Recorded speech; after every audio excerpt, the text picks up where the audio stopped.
Bueno, vamos a dar inicio. Muy buenas noches. Muchas gracias, mi querida Yoli, preciosa, por estar ya conectada, y a cada uno de ustedes que poco a poco sé que se van a unir a esta transmisión. Gracias por aceptar la invitación hoy por la noche. Esperamos tener quórum, así que si usted no puede conectarse hoy, pues sé que estará viendo esta transmisión el día de mañana. Así que vamos a comenzar con nuestro estudio de Apocalipsis, justamente en donde nos quedamos. Y es que recordarán que la semana pasada hicimos un preámbulo para retomar nuestros estudios y platicamos acerca del panorama general de este asombroso pero maravilloso libro. Este libro que también podemos llamar de las buenas nuevas del Evangelio, porque sin duda alguna es parte de esa historia de salvación que nuestro Dios ha tenido para nosotros. Y pues después de ese muy rápido resumen que hicimos la semana pasada, hoy vamos a detenernos en hablar acerca del capítulo 13, porque este es precisamente el lobby para lo que está por venir. Y véngase conmigo entonces al capítulo 13 del libro de Apocalipsis, en donde habla acerca de las dos bestias. Déjeme recordarle, por favor, porque es importante que mencionemos que el hecho de hablar de bestias nos habla inmediatamente de figuras apocalípticas. Y el primer libro en donde encontramos esta figura es precisamente en el libro de Daniel, el libro apocalíptico del Antiguo Testamento. Y esto, por supuesto, permea a la literatura apocalíptica, que si bien tuvo un fundamento muy importante a través de toda la historicidad del pueblo de Israel, utilizó ciertas figuras literarias, y esta, precisamente la de las bestias, es una que debemos resaltar. Déjeme recordarle que fue en Qumran en donde se encontró gran parte de esta literatura y que tiene aspectos importantes que resaltar. Pero quiero saludar ahora a Sandra Cordón. Muchísimas gracias, Sandrita. Un abrazo fuerte para ti. Bendiciones. Qué bueno verte por aquí. Alegran mi corazón. Silvia Pinto, bienvenida también. Muchísimas gracias por estar ya pendientes. Y espero que esta hora, pues el día de hoy, les haya quedado bien. Y continuamos entonces hablando acerca precisamente de esta figura que es parte de la literatura apocalíptica, como repetíamos, que la encontramos exprofesamente en el libro de Daniel y que de ahí permeó el estilo literario que tomó este nombre, y que en Qumran encontramos vastedad de este tipo de libros. Así que muy bien, bienvenido Néstor Bravo, muchas gracias por estar con nosotros, y a cada uno de ustedes no saben de verdad el gozo y la felicidad que es poder compartir acerca de la palabra y podernos deleitar en este tiempo. Así que continuemos. Vamos a leer entonces el verso 1 del capítulo 13 y por favor sígame usted con la lectura. En mi caso yo utilizo Reina Valera porque es la versión más común, y de aquí pues vamos haciendo todos aquellos arreglos lingüísticos que sean pertinentes. Me han preguntado qué versión de la Biblia es la mejor versión, y déjeme decirle que en términos generales todas las versiones son la mejor versión. Cuantas más versiones usted tenga, le puede servir más para comparar. Pero ahora, si nos vamos al punto de vista lingüístico, déjeme recomendarle la Torá viviente de Kaplan. Es una Biblia, quizá me atrevería a decir yo, la más adecuada en cuanto a la cuestión de la traducción y la traslación lingüística del hebreo al español. Y además, la Biblia de Jerusalén es también otra Biblia que está bastante bien lograda en cuanto a la cuestión lingüística y filológica, y además en el sentido cultural. Porque cuando estudiamos este tipo de libros, es importante que hagamos esa traslación de idiomas, pero no solamente desde el propio sentido lingüístico, sino además que tomamos en cuenta toda la cuestión histórica y la cuestión cultural que da el apoyo y todo el margen propio de las escrituras. Mi querido Fernando Prieto, un abrazo fuerte para ti. Qué bueno que estés por aquí. Bienvenido a esta transmisión. Y bien, damos entonces inicio a nuestra lectura, capítulo 13, libro de Apocalipsis, verso 1. Acompáñeme, por favor. Y dice así: me paré sobre las arenas del mar y vi subir del mar una bestia que tenía 7 cabezas y 10 cuernos. Y en sus cuernos, 10 diademas, y sobre sus cabezas un nombre blasfemo. Y la bestia que vi era semejante, ponga atención, a un leopardo, y sus pies como de oso, y su boca como boca de león. Y el dragón le dio su poder y su trono y grande autoridad.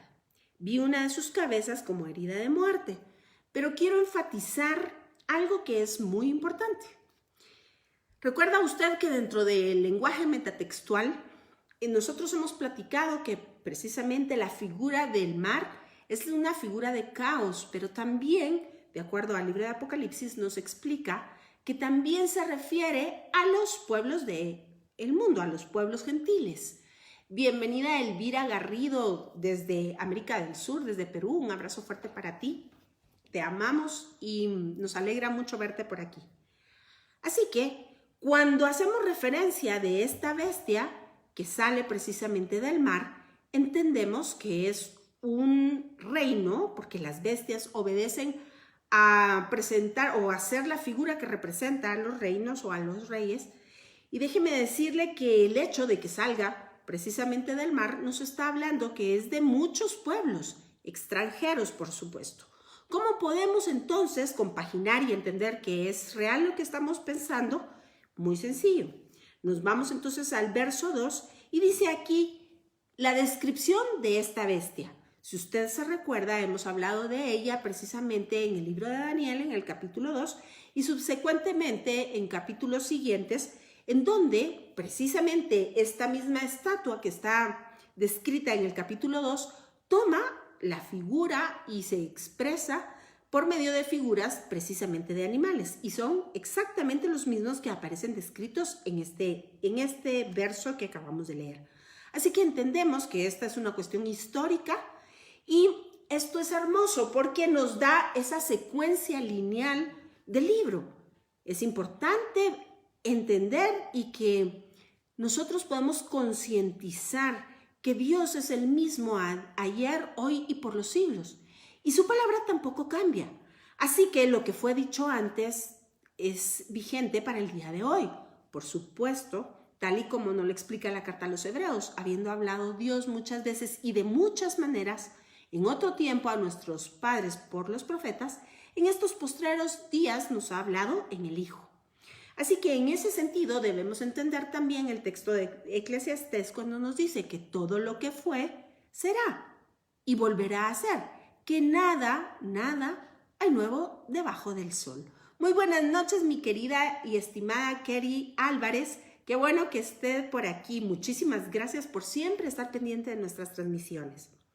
Y bien, entonces debemos tener la idea de esta primera bestia. Es un reinado que sale de entre las naciones de la tierra, entre las naciones gentiles, por supuesto. Y recordará usted que ya hemos platicado lo que son las cabezas, las diademas, y hoy no voy a tocar yo ese tema. Pero sí quiero leerle el verso 8, y dice que la adoraron todos los moradores de la tierra cuyos nombres no estaban escritos en el libro de la vida del Cordero, que fue inmolado desde el principio del mundo. Es decir, el Señor tenía determinado un tiempo, un lugar, un espacio para este sacrificio de sí mismo para traernos salvación a todos aquellos que hemos creído en su nombre. Pero además es importante aclarar algo, y es que acá dice que los nombres no aparecían, no estaban escritos en el libro de la vida del Cordero. Y en otro verso dice que este fue antes de la fundación del mundo. Y es importante que aclaremos el término de la fundación del mundo. Déjeme decirle que no es una igualdad de términos con la creación. La fundación del mundo se refiere específicamente al momento en el cual el hombre pecó y por esta causa fue sujeta la creación a vanidad. Véngase conmigo, por favor, al libro de Romanos en el capítulo 8 y ahí entenderemos precisamente a qué se refiere este texto.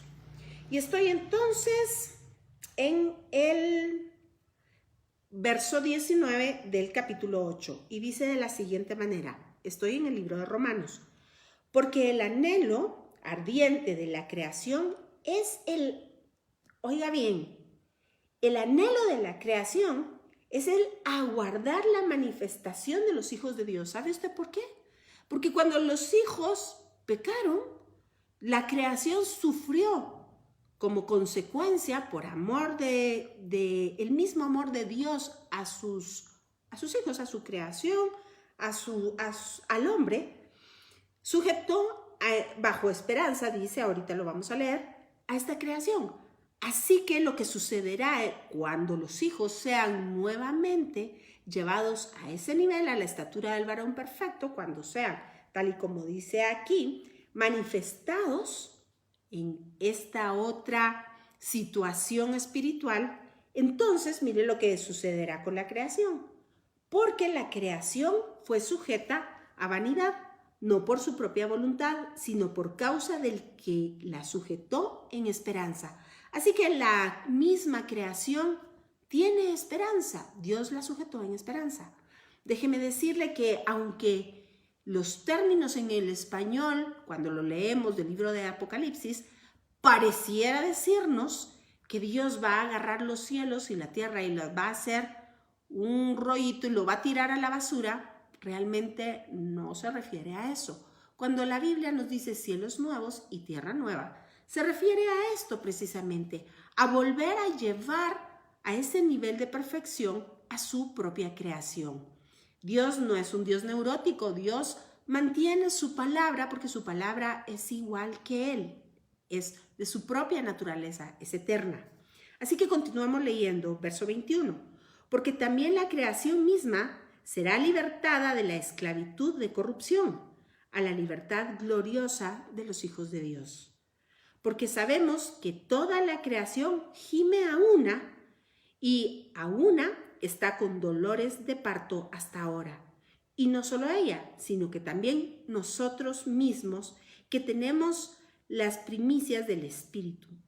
Y voy a quedarme ahí. Vea usted cómo el ser humano dentro de sí tiene ese anhelo de estar en la presencia de Dios. Y por supuesto, la misma creación que será llevada a ese nivel superior del cual Dios mismo la hizo descender por amor a nosotros. Pastora Evelyn Schwartz, bienvenida, qué alegre tenerla por aquí. Y entonces continuemos, por favor, con nuestra lectura de Apocalipsis. Vamos al verso 9 y estamos en el capítulo 13 y dice de la siguiente manera: si alguno tiene oído, oiga. Si alguno lleva en cautividad, va en cautividad. Si alguno mata a espada debe ser muerto. Aquí está la paciencia y la fe de los santos. Y déjeme decirle que este es el nivel superior, la correcta interpretación precisamente de aquel verso que es tan controvertido, ojo por ojo, diente por diente.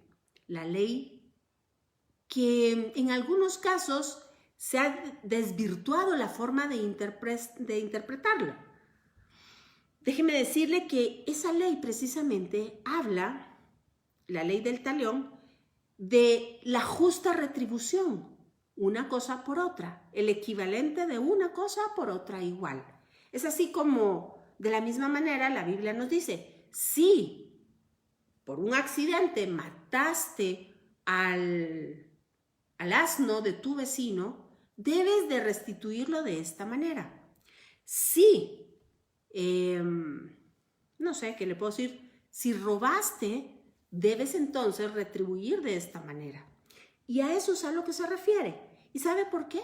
Porque desde el Antiguo Testamento Dios nos estaba explicando cuál es la justa retribución para Satanás y para sus enemigos. Le vuelvo a leer entonces el verso. Ponga atención. Verso 10. Si alguno lleva en cautividad, va en cautividad. Si alguno mata a espada debe ser muerto. Aquí está la paciencia y la fe de los santos.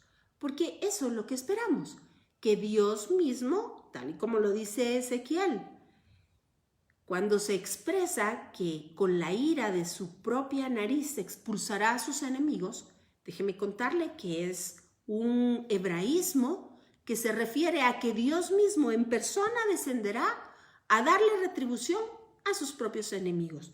Así que esa precisamente es la paciencia y la fe de los santos. Sabemos que fiel es quien prometió y así será. Así que solo aguardamos, igual que la creación, ese tiempo glorioso en donde nuestro propio cuerpo será llevado otra vez a esa estatura del varón perfecto. Porque recordará usted que esta restitución nuestra, gracias al sacrificio salvífico de Jesucristo, será completado, dice Pablo, a la final trompeta. Cuando los muertos en Cristo resuciten primero y nosotros los que habremos quedado, seremos transformados en un abrir y cerrar de ojos. Así que ese es el momento que la creación aguarda, porque sabe que inmediatamente después será restituida en esa esperanza que Dios mismo prometió.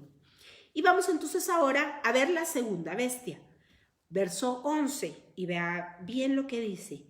Después vi otra bestia que subía, pero ahora habla de la tierra, y tenía 2 cuernos semejantes a los de un cordero, pero hablaba como dragón, y ejerce toda la autoridad de la primera bestia en presencia de ella, y hace que la tierra y los moradores de ella adoren a la primera bestia, cuya herida mortal fue sanada. Vea qué cosa tremenda. Pero yo sé que usted ya discernió la diferencia entre estas 2 bestias. Por supuesto, la primera, hablamos de la cuestión histórica de los pueblos que llevaron cautivos a Israel. Y cada uno de ellos tuvo cierta influencia. Recordará perfectamente que el primer reino es Babilonia, luego Medo-Persa, luego los griegos, y de ahí precisamente salen aquellos 2 subreinos, para llamarlos de alguna manera, y es precisamente de los seleucidas que se deriva la figura de lo que podríamos llamar el prototipo del anticristo. Y me refiero precisamente a Antíoco Epífanes.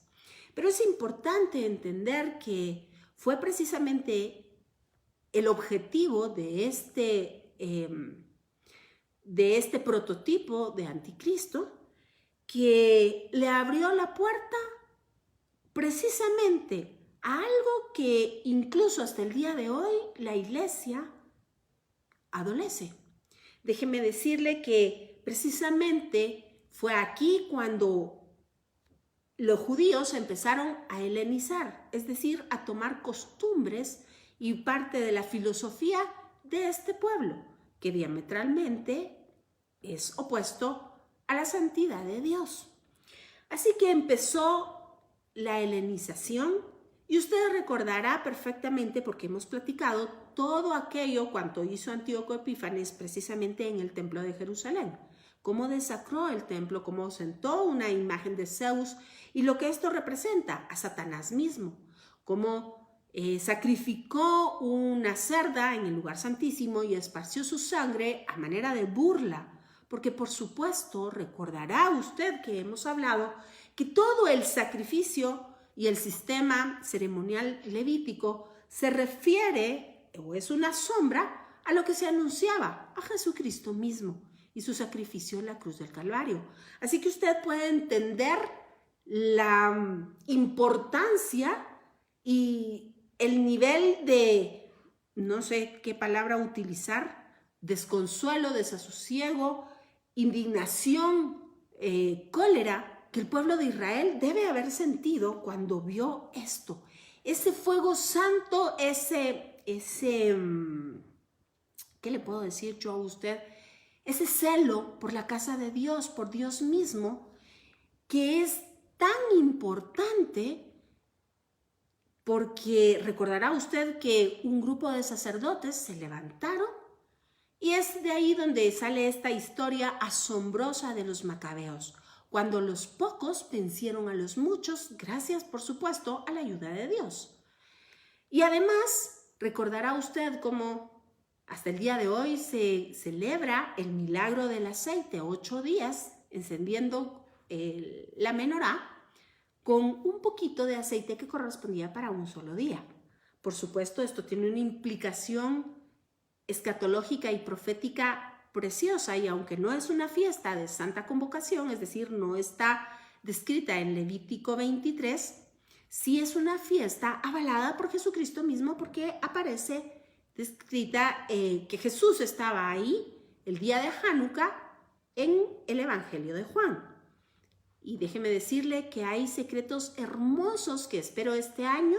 Estoy pensando en hacer precisamente un seminario acerca de la conmemoración de Hanukkah, porque material hay de sobra. Incluso déjeme decirle que el encendido de las velas habla de la sangre del Mesías. Así que, por supuesto, todo, absolutamente todo, habla de Jesús. Pero regresando a este término y teniendo en mente que la cuestión histórica tiene y tuvo una connotación muy importante dentro de la doctrina del pueblo hebreo, debemos entonces entender qué quiere decir que esta otra bestia haya salido, oiga bien, de la tierra. Y si usted estuvo con nosotros acompañándonos cuando estudiamos precisamente los 2 testigos y cuando hablamos de los 4 caballos que se conocen como los 4 jinetes del Apocalipsis desde el libro de Zacarías, se recordará usted que hicimos énfasis cómo, por una cuestión lingüística, pudimos entender que cuando la Biblia nos habla del campo o nos habla de la tierra, está hablando de la tierra de Israel. Así que volvamos a nuestra lectura y entendamos.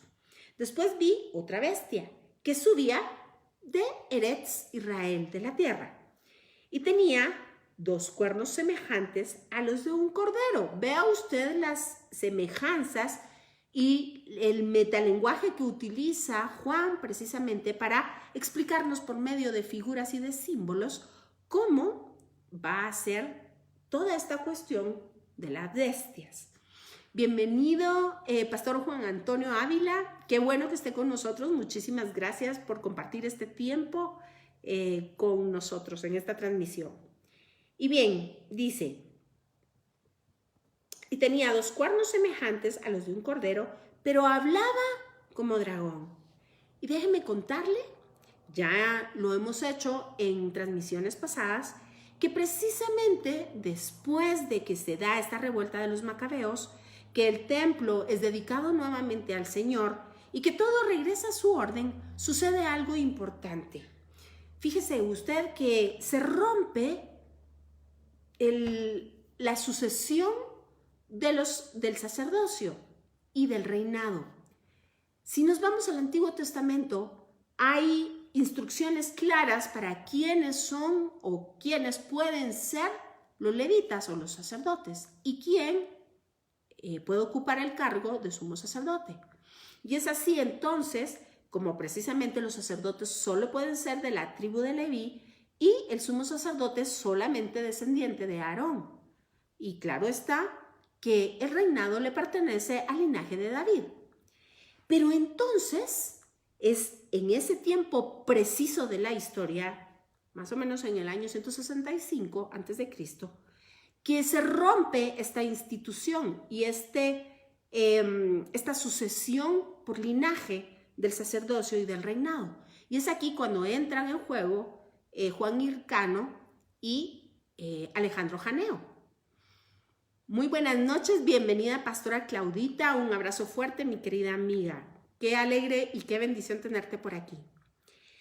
Y entonces, cuando estudiamos en la historia a estos 2 personajes, nos damos cuenta que en ambos casos, ninguno de los 2 podía, por cuestiones, como repito, de linaje, optar a ningún cargo, ni al reinado, ni tampoco al sacerdocio.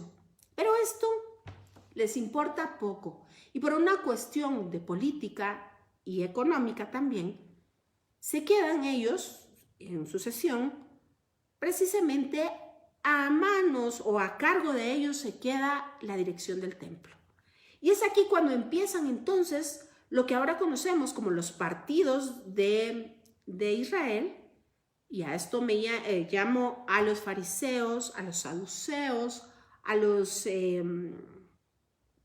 ay, Dios mío, se me fueron, por favor, ayúdenme, a los de Qumran, a los esenios, empiezan a formar sus propios partidos por asociación de intereses, por asociación también de acuerdo a la importancia que le dan, ya sea al estudio de la palabra o también a la halajá, que esto es, recordará usted, la cantidad de mandamientos humanos que precisamente el pueblo de Israel pone alrededor de los mandamientos que son propiamente torásicos para no transgredir la ley, pero que Jesús mismo, y que está registrado en los evangelios, nos explica y les dice claramente: vosotros a causa de vuestros ritos invalidáis la ley. Es decir, si lo traducimos al idioma teológico hebreo, les estaría diciendo, porque vosotros a causa de vuestra halajá estás invalidando la Torá. Vea usted lo serio que es esto. Así que regresemos al año 165 aproximadamente antes de Cristo. Y es aquí cuando los diversos partidos, unos, como le repito, por cierto tipo de intereses, otros por otros intereses, se van dividiendo y van polarizando la sociedad de Israel. Es así como los esenios se van fuera de Jerusalén porque están totalmente indignados al ver que después de que el templo ha sido desacrado, ha sido vuelto a dedicar, ahora se rompe la orden sacerdotal, tanto del sumo sacerdote como de los levitas, y entonces están ahí personas que no tienen nada que ver con el oficio. Recordará usted que es precisamente en el tiempo de Jesús cuando en el templo es gobernado. Déjeme contarle, y seguramente será de su sorpresa, que no era por los fariseos, sino era por los saduceos. Así que precisamente son los saduceos los que entregan a Jesús, no son los fariseos. Y esto tiene una razón histórica, porque es precisamente después de Alejandro Janeo que se le da un especial énfasis a los fariseos, a los saduceos. Déjeme contarle que Alejandro Janeo era especial enemigo de los fariseos, y es así como mata a aproximadamente 800 fariseos. Y casualmente, y déjeme ponerlo entre comillas, sucede algo, y es que todo aquel que estuviera en contra de lo que Alejandro Janeo pensara era asesinado. ¿Ve usted la implicación que tiene eso con lo que está hablando el libro de Apocalipsis? La relación tan estrecha que hay entre las cosas que sucedieron con las que van a suceder. Es por esto que es tan importante encuadrar la escritura dentro del marco histórico y geográfico. Pero vamos a leer entonces, haciendo previo esta reseña, lo que dice a continuación. Verso 11 nuevamente. Después vi otra bestia que subía de la tierra. Esta es la tierra de Israel. Sí, el mar suponía caos, entonces la tierra supone paz. Si la tierra supone Torah, claramente el mar se opone a esto, es decir, son contra Torah o simplemente no hay Torah. Continuemos. Y dice, y vea las figuras, porque tenía cuernos semejantes a los de un cordero, pero hablaba como dragón. ¿Y quién es el dragón?, le pregunto. Precisamente la serpiente antigua, y recordemos que está descrito en Apocalipsis 12 y en Génesis. Un saludo, estimado Leonardo, muchas gracias por estar desde Bolivia conectado con nosotros. Sabemos que ya en América del Sur es bastante tarde. Gracias. Y dice verso 12, y ejerce, vea usted, toda la autoridad de la primera bestia en presencia de ella, y hace que la tierra y los moradores de ella adoren a la primera bestia. Y ojo aquí, porque vemos que dice que, y le voy a repetir el verso, y ejerce toda la autoridad de la primera bestia en presencia de ella y hace que la tierra y los moradores la adoren. Y si estamos hablando que la primera bestia, sobre todo, fue o permitió que el helenismo permeara al judaísmo, ¿se da usted cuenta acerca de qué estamos hablando acá? Precisamente de las doctrinas torcidas, de las doctrinas erróneas. Ya vamos a ir a Pedro y vamos a ver qué habla al respecto. Así que continuemos. Verso 13.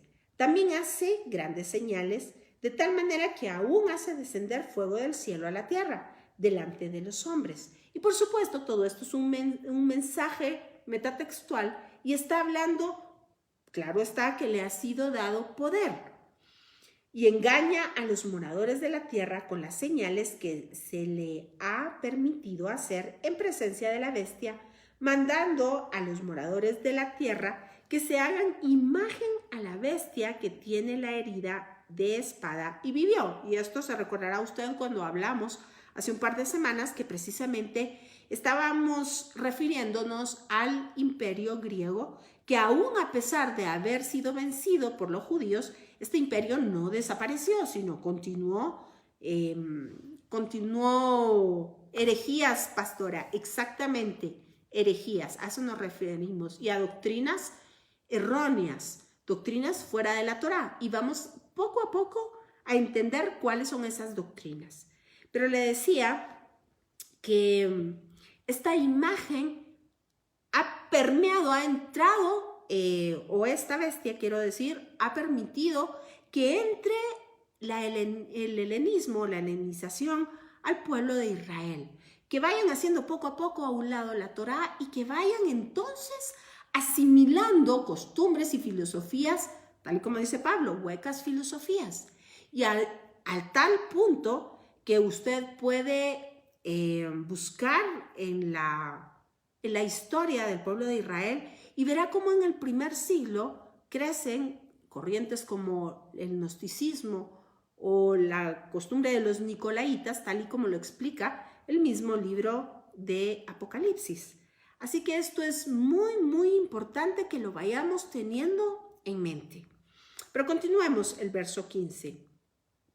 Y se le permitió infundir aliento a la imagen de la bestia, es decir, darle poder, darle ruaj, para que la imagen hablase e hiciese matar a todo lo que no le adore.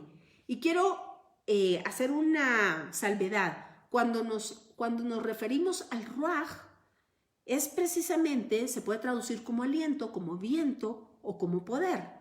Pero cuando hablamos específicamente del poder de Dios, debemos de decir Ruach HaKodesh o el poder de la santidad.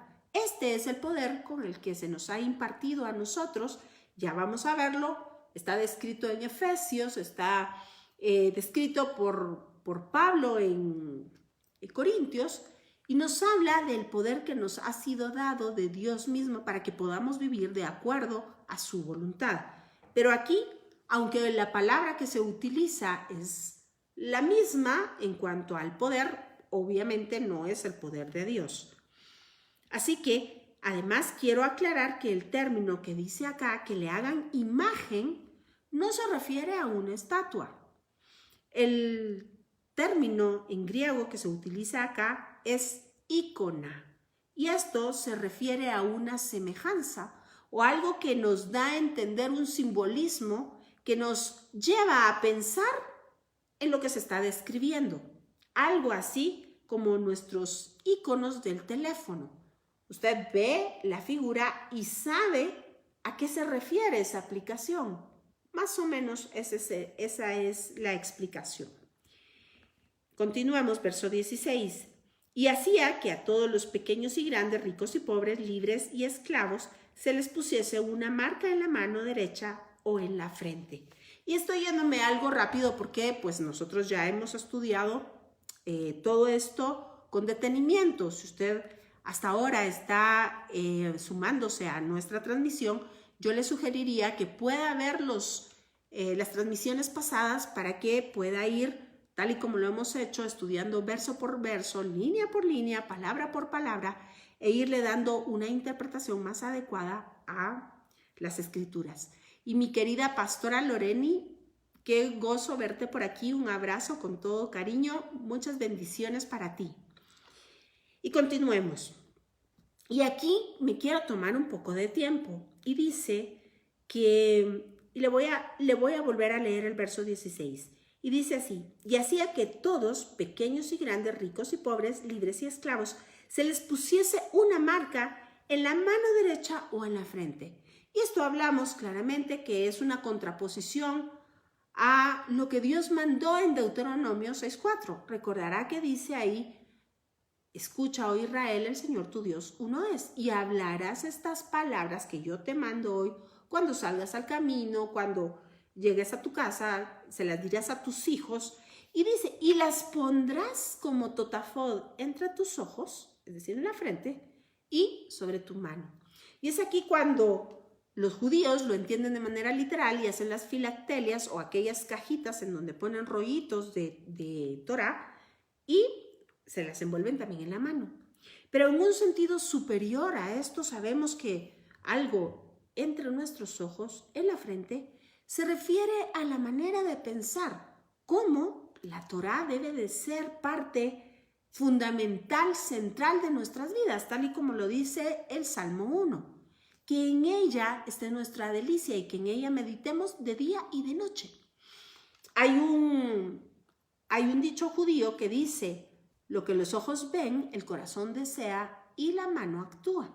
Y es precisamente a esto a lo que se refiere la palabra. Cuando el Señor nos manda poner su ley, su enseñanza en la frente, es administrar nuestros pensamientos que bajan al corazón y, por supuesto, el actuar nuestro es de acuerdo a lo que estamos pensando y deseando. Así que vea qué importante y cómo la palabra, ella sola, se contesta. Pero algunos han preguntado, ¿y es el chip o no es el chip? ¿O es la www o es el código de barras? Y déjeme decirle que en el menor de los casos podría ser una cosa de estas. Solamente que a través de esto nos pudiesen manipular de alguna manera para que nosotros pudiésemos llegar a la apostasía. Y yo le voy a mostrar a usted cómo esto precisamente habla de apostasía.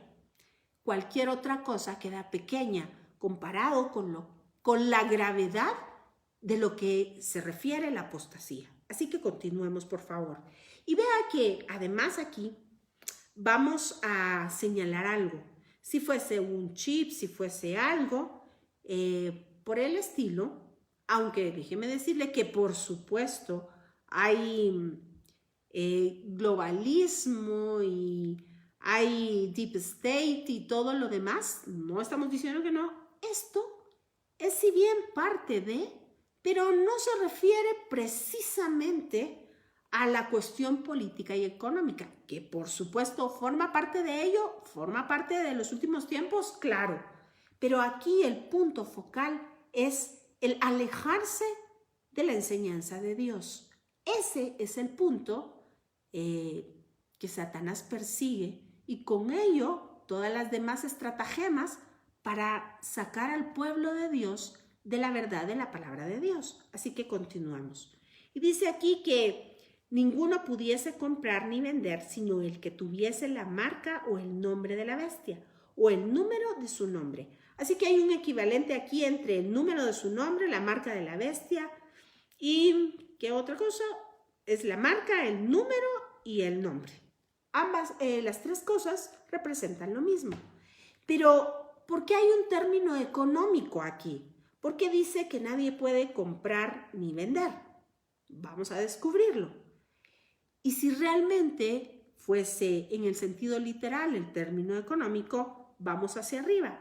Y dice que a todos, a pequeños y a grandes, a ricos y pobres, a libres y esclavos, se les colocaría esta marca. Si hablamos en un sentido propio económico, vemos que a los niños pues no tendría ningún sentido ponerles un tipo de marca relacionado a la economía, tampoco a un esclavo. Así que quizá el texto nos esté abriendo la puerta a un significado mucho más profundo y mayor, y con una importancia verdaderamente grande. Y dice, aquí hay sabiduría. El que tiene entendimiento, cuente el número de la bestia, pues es número de hombre y su número es 666. Y aunque ya hablamos muchas veces de este texto, hoy le voy a sumar otra cuestión. Y es que fíjese que la palabra en hebreo que se utiliza aquí es tusar. Y recordará usted que es importante entender que las letras hebreas tienen un valor cada una. Así que la palabra tusar, en su valor de gematria, es precisamente 666. Pero cuando yo le diga lo que esto quiere decir, seguramente se impactará. La palabra tusar quiere decir, tú serás hecho apostasía. Vea qué cosa más impresionante. Tú serás hecho apostasía. Claro está. La instrucción de Dios era guardar su palabra en la mente, en el corazón, dice Jeremías, que ese es el nuevo pacto, y por supuesto en nuestra mano, en nuestra manera de actuar. ¿Qué vemos acá? Que la bestia está marcando a todos aquellos con el contratipo. Pero queremos saber qué quiere decir apostasía desde el punto de vista bíblico. Véngase por favor conmigo al libro de Josué, en el capítulo 1, versos 7 y 8. Y recordará usted que la palabra que yo le señalé en Apocalipsis es tusar. Que no se lo olvide, por favor. Tú serás hecho apostasía. Vamos a leer de Josué, capítulo 1, verso 7. Y dice, solamente esfuérzate y sé muy valiente para cuidar de hacer conforme a toda la ley que mi siervo Moisés te mandó. No te apartes de ella ni a diestra ni a siniestra, para que seas prosperado en todas las cosas que emprendas. ¿Y sabe cuál es la palabra que se utiliza en el hebreo acá en este texto? Para no te apartes, es al-tusar. Y esto es justamente esta misma palabra, pero conjugada. Perdón, y se la repito, es al-tasui. Y esto es no te apartes. Es al-tusar, solo que conjugado. Así que el apartarse de la palabra es apostasía.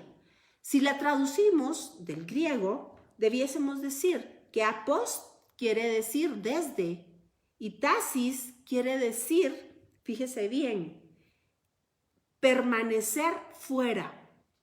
Así que apostasía, el término de apostasía es permanecer fuera, desde fuera. Claramente entendemos que la apostasía se da dentro de la iglesia y es todo aquel que ha conocido la verdad y se ha apartado de ella. Voluntariamente se ha salido de la verdad.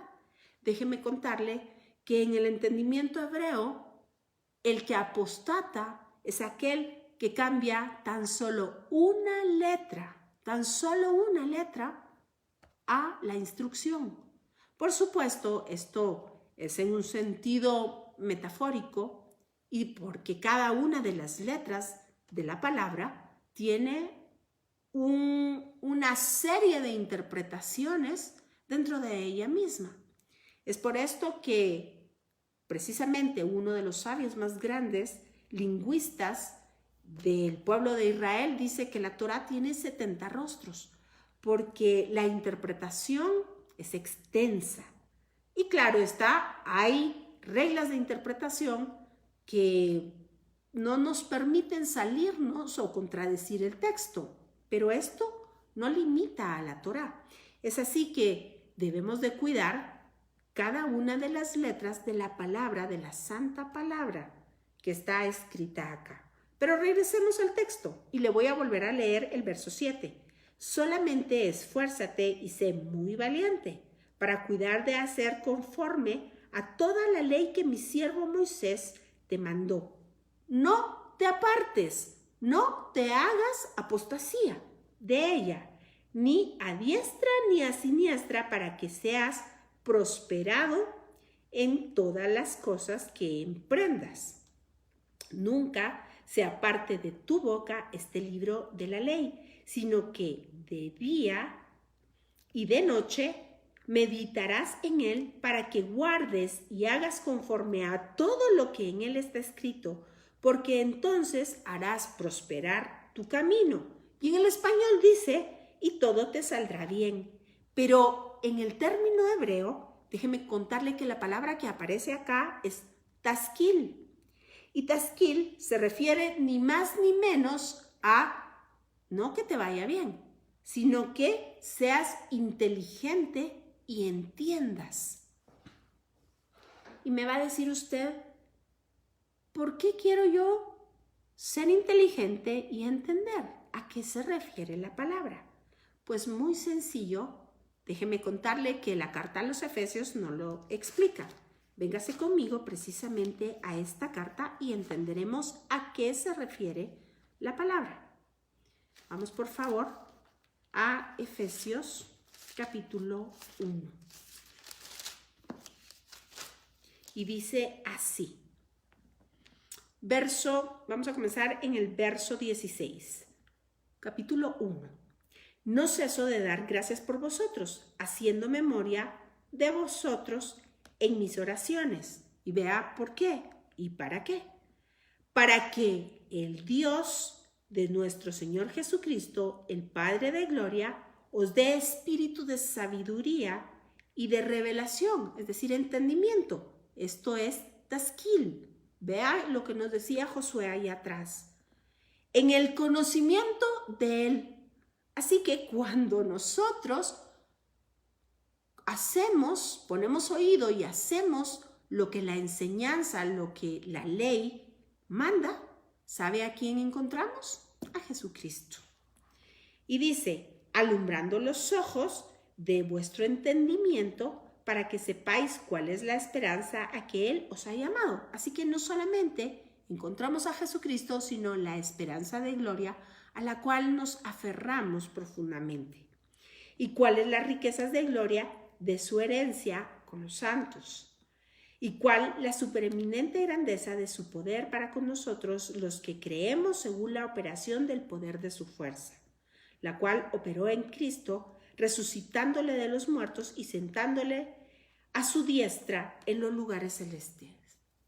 Imagínese usted lo que nos está explicando el libro de Josué.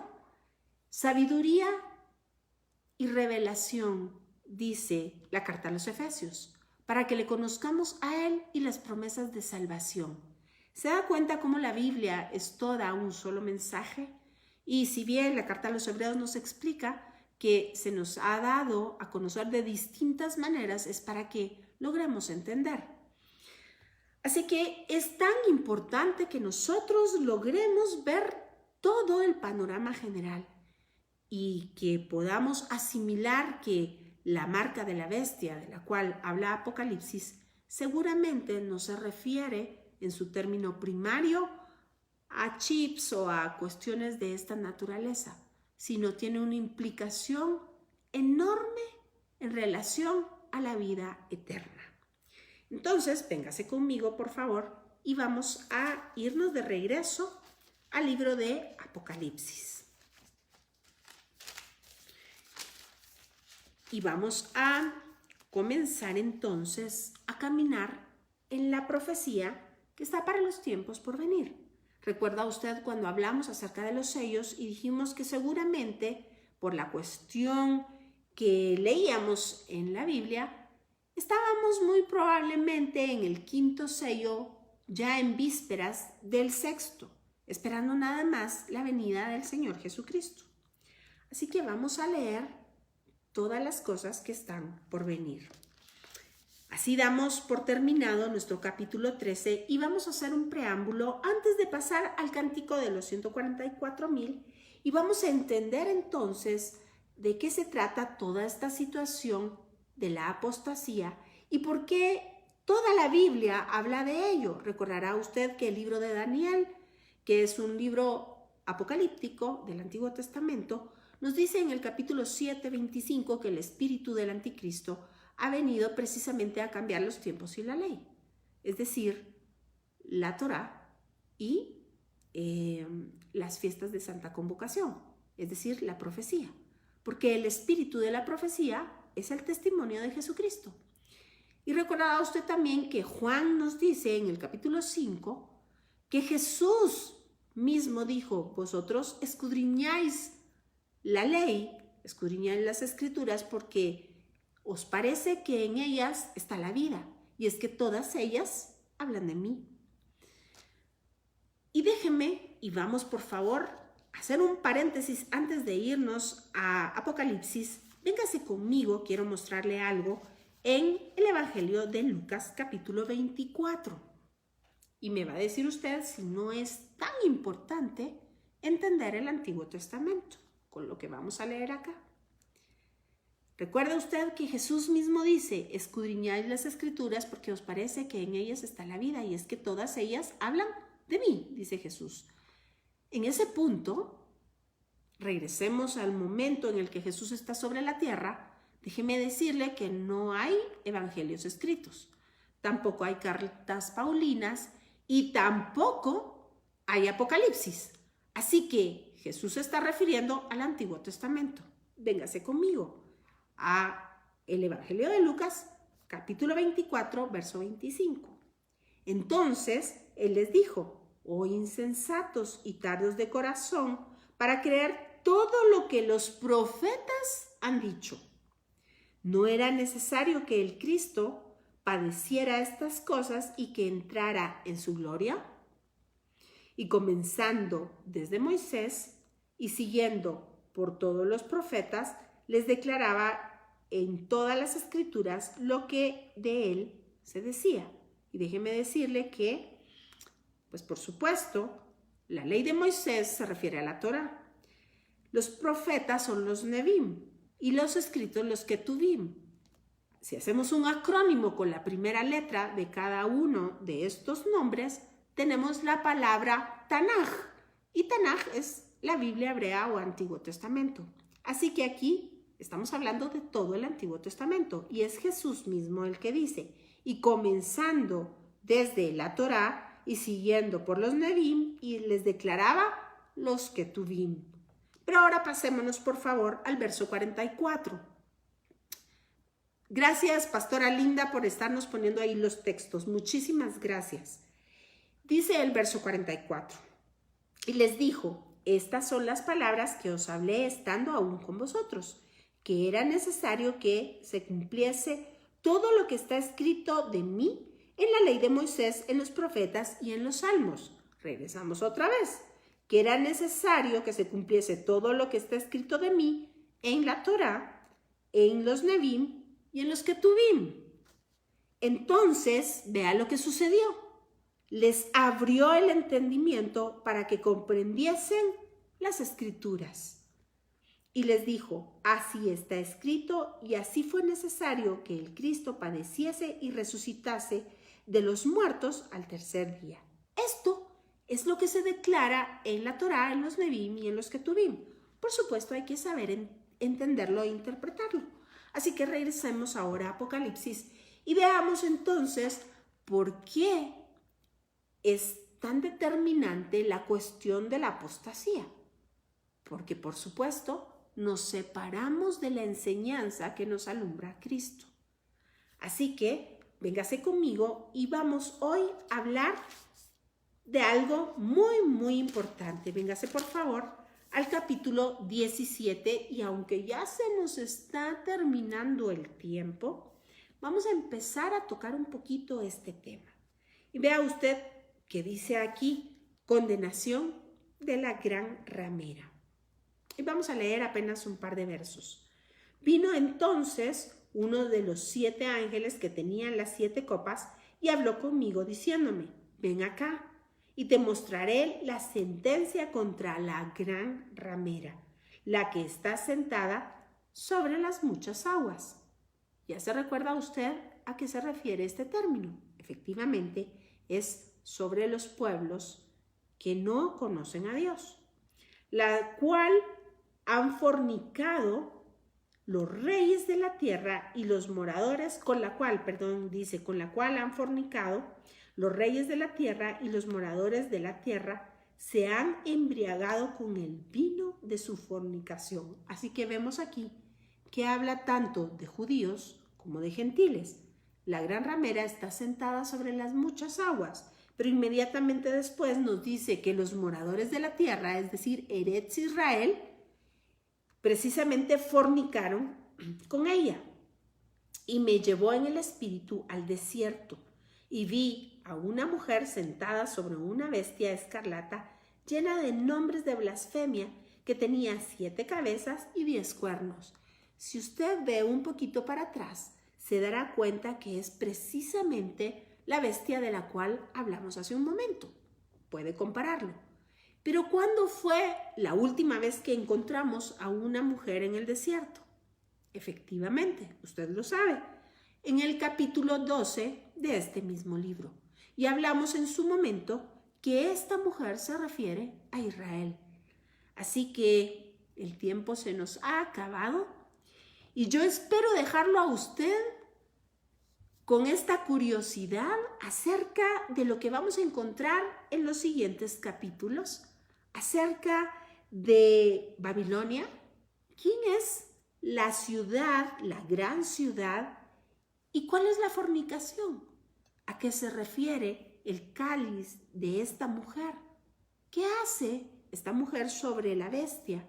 ¿Y qué sentido tiene o qué relación tiene con las escrituras, con la palabra de Dios y la apostasía?